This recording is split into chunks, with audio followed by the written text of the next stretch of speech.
It's Bleakley Financial Group CIO and CNBC contributor Peter Bookvar, and Tom Lee, Fundstrat Global Advisors managing partner and head of research, also a CNBC contributor. Welcome to you both. I'm half joking, but Peter, it's been a long time. I mean, they telegraph everything. The markets price this stuff in well in advance.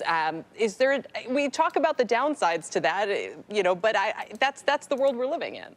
Well, Powell focuses a lot also on signaling, as an institution they do as well. So Powell is basically laying out the blueprint for the September cut, which he'll do on Wednesday. But he's of the attitude, well, if I cut on Wednesday, even though I have every reason to, but if I do it and the market doesn't expect it, well, then maybe I'm implying that I'm worried about something. Exactly. And we saw that with Dudley last week when he wrote that Bloomberg piece, and everyone said, well, what does Dudley know that we don't? Is there any way, Tom Lee, that Bill Dudley knows something we don't at this point, given, I just find that implausible.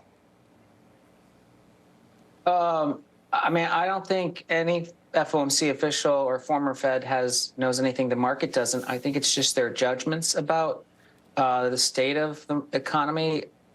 I mean, I think there is evidence the economy is pretty soft, whether you're looking at housing sales or autos or durable goods. But yeah, I kind of agree with Steve and Peter that a cut for this meeting would probably not be viewed positively. Yeah, Peter, expound on that a little bit. Well, I think things are lining up for that cut. And in September. In September. But I can argue that things have lined up for Wednesday. Mm-hmm. But the Fed likes to sort of game plan things out. They don't want to be caught stuck having to slash rates. They don't want to have to be caught spiking rates, which was their experience over the past 4 years. They want to be sort of in control of this conversation. But at the back of Powell's mind is, yes, I'm going to give you some rate cuts, but I may not give you the amount that you want because I'm still worried about inflation. Yes, inflation's in the 2 range. I'm very happy about that, speaking as of Powell.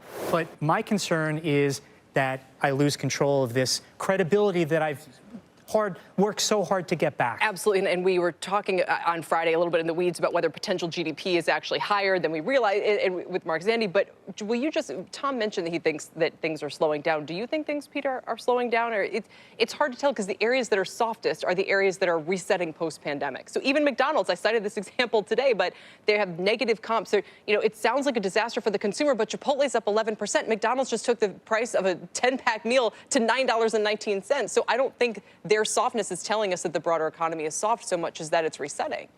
I'm seeing a lot of softness. And one thing between Chipotle and McDonald's, and I've seen surveys on this, if I go to Chipotle for $10, I can get 2 meals. Mm-hmm. If I go to McDonald's with $10, I'm getting 1 meal.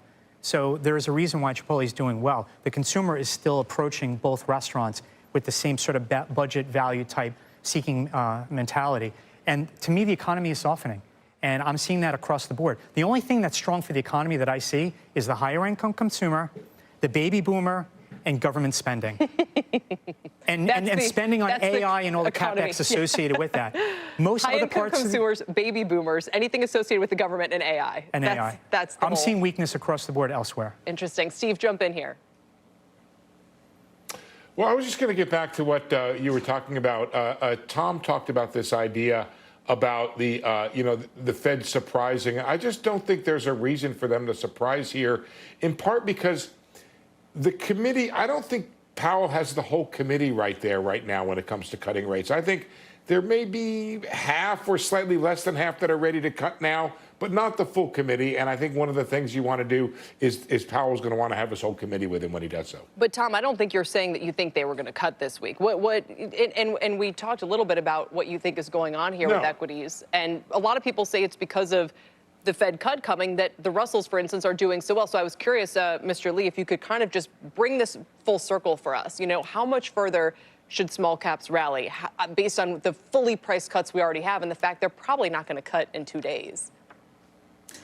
Well, I don't think the Russell's rallying because they were expecting a July Fed cut. I think the Russell 2000's rallying because I think the cyclical side of the economy is going to get a lifeline if the Fed is committed to cutting rates once or twice or even 3 times this year.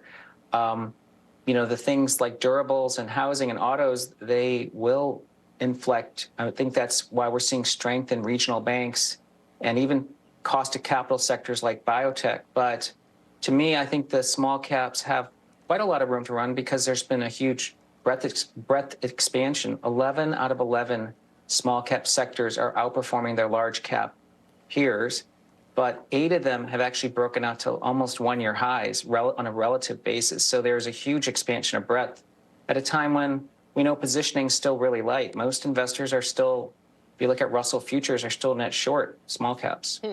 Peter? I think there is some benefit that small companies are getting from the hopes of a Fed cut. I mean, a lot of these small companies have floating rate debt. Yeah, the Russell hasn't made money in 3 years. They would love a reduction in SOFR since they're borrowing that plus. Absolutely. So I do think that there's some balance sheet hopes that a lot of these small companies have. If you're in commercial real estate, you're praying for a lot of rate cuts in particular. Are these flip sides of a coin, though, that you could get maybe a cyclical lift in the economy with the help of lower borrowing costs? I mean, do those go hand in hand? I'm not sure 2 or 3 cuts are really going to move the needle on the economy. And I think that we can't rule out the possibility that long rates actually stay elevated or even go up while the short rates actually go down. People just assume, oh, the Fed's going to cut, the 10-year yield goes down. That's usually worked. What was it, Wednesday? We saw that steepening, and all of a sudden, again, you're looking at the 10-year and wondering, soft data, it just didn't, it was not reflected. That was the wrong area to look. It was all in the 2-year. I'm in the bear steepener camp. And so is Fed cuts going to help me if I'm priced off the 10-year, my borrowing? If you're buying a house, for instance, that's how Steve and I get into this discussion all the time. Tom, do you want to just quickly respond to that? And then, Steve, I'll bring you in. Tom, just a quick word on the... Kelly? Yeah, go ahead. No, go ahead, Steve. It's fine. You know, I was just going to say, Peter's right on the cutting edge of what a big question is here. There's a lot of short-term uncertainty about when the Fed cuts this year and how much it cuts. As I showed in my report, the market has 3 built in. Economists say more like 2. But the more important question for all these valuations is how much the Fed actually ends up cutting. The futures market has 150 basis points of cut built in through the end of next year. That might be a little bit aggressive as to how much cutting is actually coming down. And that is key to how the curve reinverts or remains inverted, or how it, because what would happen is the 2-year would fall, and does it pivot around the 10-year? Or does the 10-year come down with the 2-year? And that's really a big question. It's a big question for businesses and borrowing, but it's also a big question for valuations and stocks. It's probably the most important one, which is why I took some, I guess you'd call it relief from the fact that the 10-year dropped to 417 today for kind of, I don't know, no reason it seemed to me. Tom, just give us a word on the market more broadly here. What do you think is going on?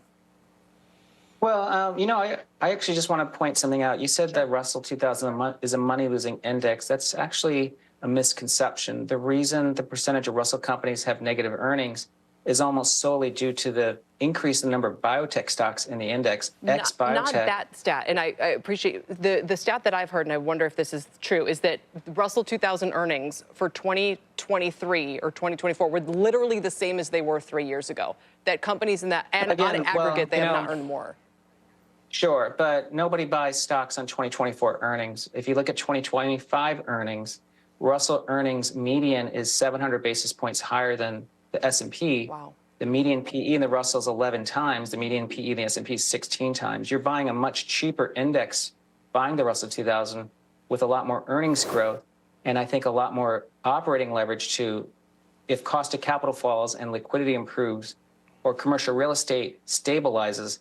These are huge fundamental catalysts for small cap stocks. So I think there's a lot of people are too dismissive of thinking small caps are just a trade here. Yeah, and I guess, Peter, the most important thing is to clarify to those who think there's no way you can get 2 $5 meals at Chipotle. I know from bringing kids there that you can, but I don't know if that's what you were talking about in terms of why that has more value than than $10 at McDonald's. Well, I think that's why there was such a big deal about is Chipotle shrinking the size of the food they put in their bowls. Totally, yes. Because there's a very generous portion there that you can see. So if you're like my parents who can eat 2 meals out of one Chipotle bowl.